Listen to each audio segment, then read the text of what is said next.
जय श्रीमन्नारायण। वरुथिनी एकादशी व्रत का महत्व। धर्मराज युधिष्ठिर बोले, हे भगवान, मैं आपको नमस्कार करता हूँ।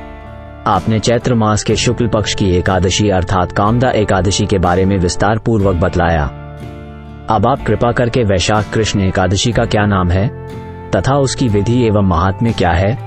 भगवान श्री कृष्ण ने कहा, हे राजेश्वर, वैशाख मास के कृष्ण पक्ष की एकादशी को वरुथिनी एकादशी के नाम से जाना जाता है।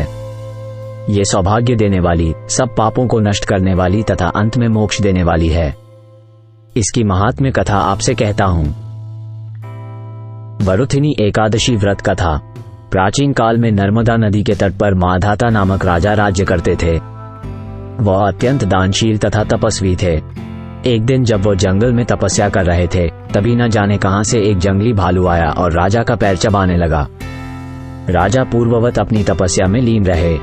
कुछ देर बाद पैर चबाते चबाते भालू राजा को घसीटकर पास के जंगल में ले गया।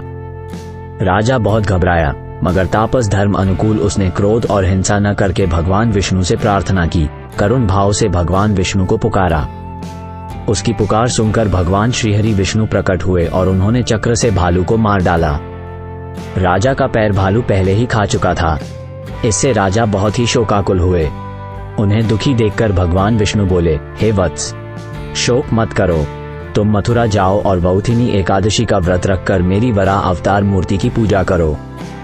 उसके प्रभाव से पुनः सुदृढ़ अंगों वाले हो जाओगे।